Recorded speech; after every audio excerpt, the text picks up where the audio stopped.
Hello, students, how are you? So good to see you.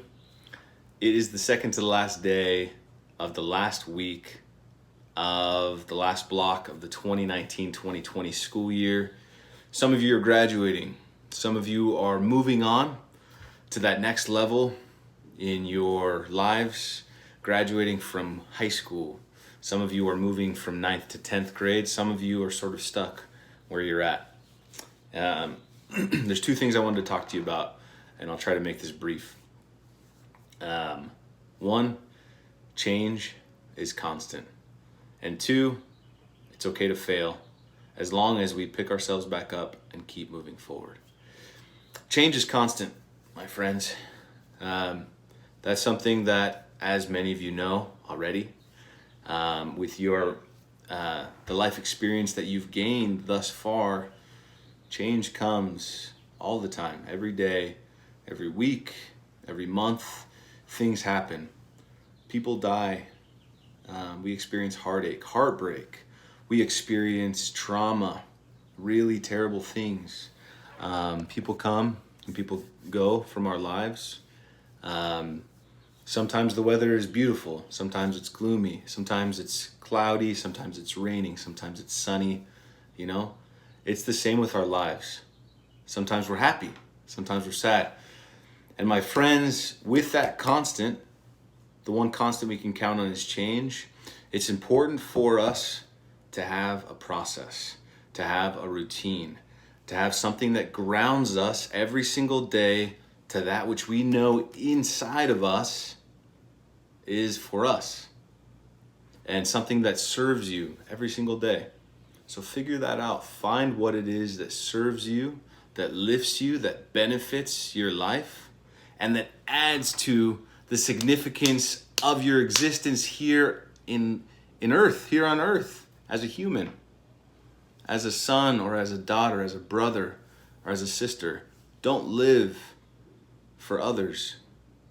Don't live just for your mom or live just for your dad or just for your brother or just for your sister. Serve them, be with them, live for yourself. Right? The most important person for you to focus on first and foremost is for yourself, because it's like the air mask, the oxygen mask principle in the airplane, right? If you don't first put on your mask, then you can't help anyone else. Like if you stop being able to breathe, you can't help the person next to you figure out how to breathe. That's what I'm talking about, right? So take care of yourself as the number one priority in how you eat, in how you sleep, in the actions you take, the things you do exercise-wise, and the things you put into your mind. What music are you putting into your mind? What media are you putting into your mind? When you wake up, this is one of the most powerful times to do this. When you wake up, those first 30 minutes to an hour, I would invite you, let that time be spent on yourself. Don't turn on your phone. Put your phone aside.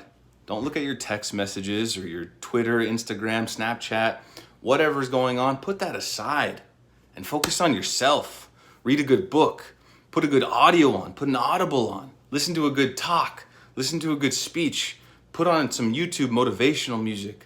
Do some workouts, do some exercise, hit the ground running, and develop the life that you want now, right? Having that process, having that routine on the worst of days, on the best of days will help you to become invincible, right? Whatever comes your way, right? If you have a meditative practice that you do every day, this will help you to show up as an independent, powerful human in other relationships, and it will allow you to grow interdependence with others. Not codependency, not where you need some other person in your life to fully function, but interdependency, where you show up powerfully.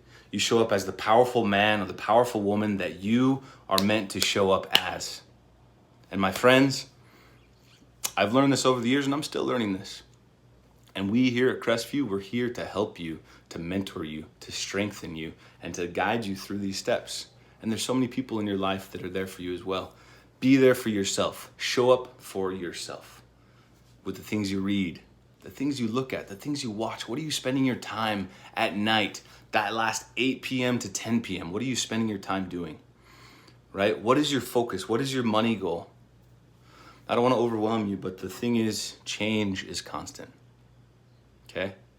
And having a process, having a routine, having something that grounds you will help you fight through that change. Number 2, crap happens. We make mistakes, right? And it's okay.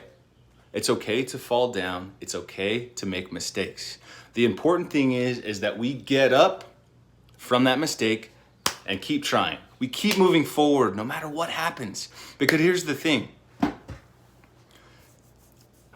When we fall down, we have a decision to either give up and quit and just give into everything, or to keep going, to brush it off, to get up, maybe lean on a friend, lean on a family member, lean on your process, lean on your routine that you've developed, that meditation practice, that daily journaling practice, right? The process that you've developed in navigating that change, which is constant, right?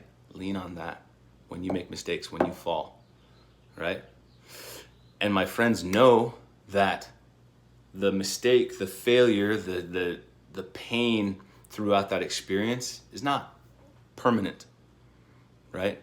Sometimes pain seems like it's going to be the most permanent, everlasting thing forever, but it's not necessarily the case. Pain comes to those so that it can be so you can learn to make it a servant, learn to make it something that helps to serve you and improve you, right? It doesn't have to be something that defeats you or stops you from progressing. Now, a little story about pain, mistakes. When I was a kid, 6th grade, accidentally burned down a bush outside of my school. I was on expulsion hearing, and I got put into a behavioral unit prior to that. So I was already on the fence with my principal. I nearly got kicked out of the school, but I told the truth. And my principal saved me. And I continued through that school and made it, and I struggled with behavioral issues. I was in special ed, right, in 6th grade. I struggled, man. I struggled to focus. I had high attention deficit issues. I'll tell you what, come to 10th grade, I didn't care about school. I didn't like being forced to learn things. I didn't like the idea that I had to attend this school that was forced upon us by the government. I didn't like it. I didn't like that I had to do something against my will, right? So I chose to buck the system. And 10th grade comes around and I was goofing off and just messing around, made a mistake, and did something I wasn't supposed to do at school and got in big trouble for it. And the school I was attending had a 0 tolerance policy. A lot of you have probably experienced something similar. And I got expelled from that school, 10th grade, towards the middle. And I got put into a school that was similar, I would even say quite a bit worse than the school, as far as worse in the sense of just a lot more bullying, a lot more difficult culture. I was put through the ringer for sure for a few months. And it was a really harrowing experience. It felt like a jail school. Some of you experienced something like this. There was a lot of bullying. I was welcomed with elbows to my chest. I was welcomed with punches to my face on the schoolyard.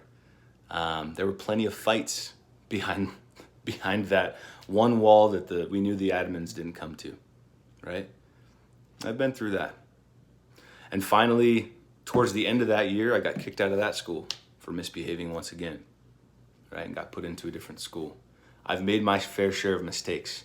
One thing I did not do, right, is I did not give up.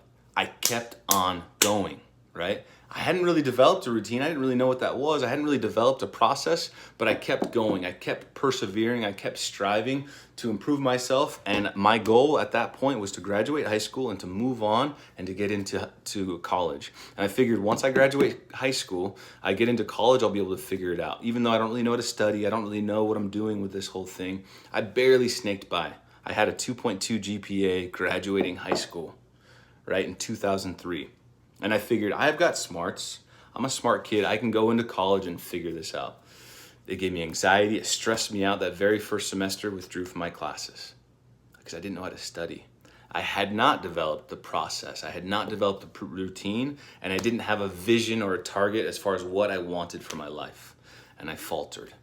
And I faltered over and over and over and over again. And students, what I'm trying to say here, change is constant. We make mistakes, learn to get ourselves back up and keep moving forward. For 15 years, I struggled from 2003 until 2018. I struggled to figure out how to study in college. College to me was very important. My sister went to college. She became a lawyer. My other sister went to college. She got her degree in social sciences and sociology. And she went into business for a while. She became a stay-at-home mom. My brother went to college. He got his degree in information systems, making 6 figures as soon as he graduated. So for me, this is something all of my siblings had gone to school.